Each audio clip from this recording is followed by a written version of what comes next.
Surrender or starve. Attack on Jabalia hints at controversial Israeli plan for northern Gaza.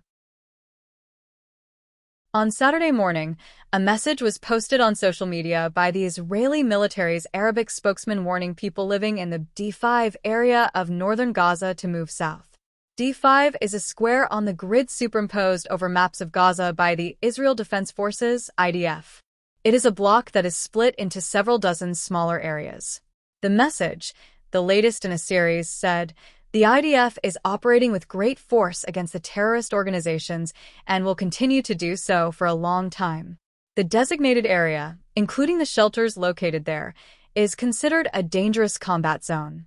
The area must be evacuated immediately via Salah al-Din Road to the humanitarian area. A map is attached with a large yellow arrow pointing from Block D5 down to the south of Gaza. Salah al-Din Road is the main north-south route. The message is not promising a swift return to the places people have been living in, an area that has been pulverized by a year of repeated Israeli attacks. The heart of the message is that the IDF will be using great force for a long time. In other words, don't expect to come back anytime soon.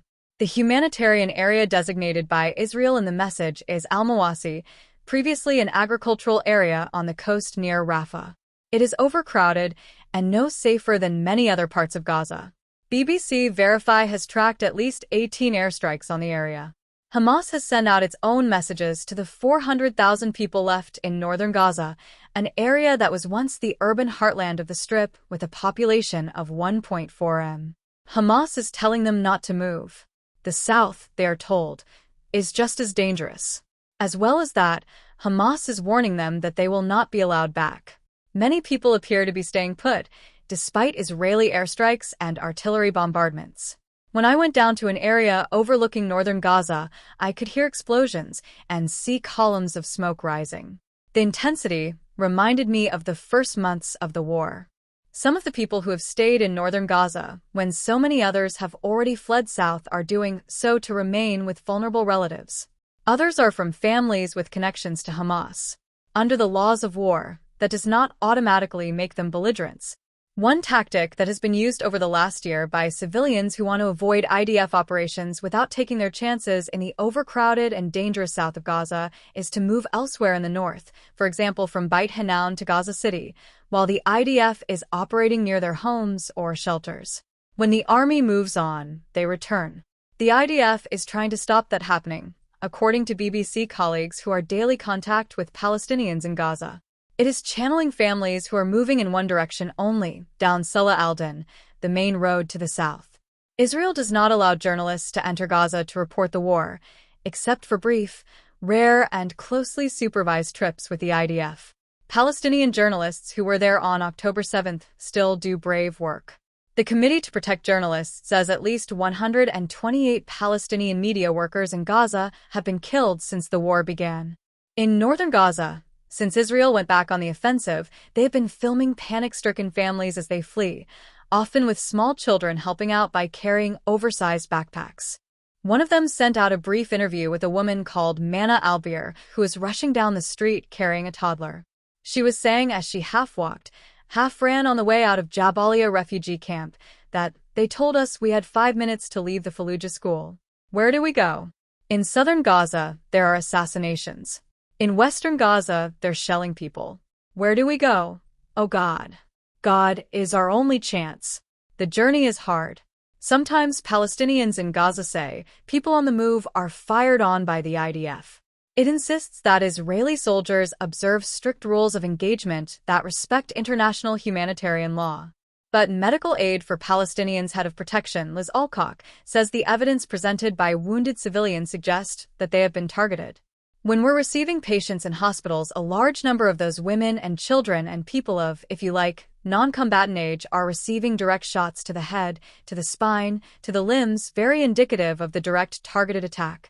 Once again, the UN and aid agencies who work in Gaza are saying that Israeli military pressure is deepening what is already a humanitarian catastrophe. Desperate messages are being relayed from the remaining hospitals in northern Gaza, saying that they are running low on fuel to power the generators that keep the hospitals going and keep badly wounded patients alive. Some hospitals report that their buildings have been attacked by the Israelis. The suspicion among Palestinians, the UN, and relief agencies is that the IDF is gradually adopting some or all of a new tactic to clear northern Gaza, known as the General's Plan. It was proposed by a group of retired senior officers led by Major General Ret. Giora Island, who is a former national security advisor. Like most Israelis, they are frustrated and angry that a year into the war, Israel still has not achieved its war aims of destroying Hamas and freeing the hostages. The General's Plan is a new idea that its instigators believe can, from Israel's perspective, break the deadlock. At its heart is the idea that Israel can force the surrender of Hamas and its leader Yahya Sinwar by increasing the pressure on the entire population of the north. The first step is to order civilians to leave along evacuation corridors that will take them south of Wadi Gaza, an east-west stream that has become a dividing line in Gaza since the Israeli invasion last October. Giora Island believes Israel should have done a deal straight away to get the hostages back, even if it meant pulling out of Gaza entirely. A year later, other methods, he says, are necessary. In his office in central Israel, he laid out the heart of the plan. Since we already encircled the northern part of Gaza in the past 9 or 10 months, what we should do is the following thing to tell all the 300,000 residents that the UN estimates is 400,000, who still live in the northern part of Gaza, that they have to leave this area, and they should be given 10 days to leave through safe corridors that Israel will provide.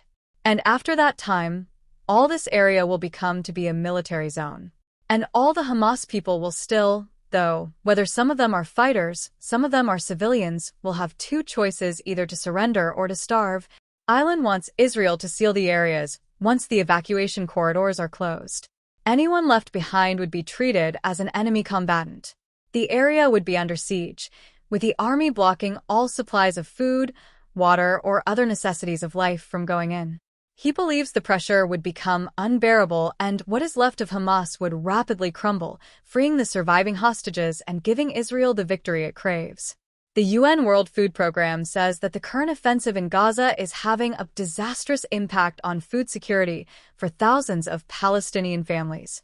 The main crossings into northern Gaza, it says, have been closed and no food aid has entered the strip since October 1st. Mobile kitchens and bakeries have been forced to stop work because of airstrikes.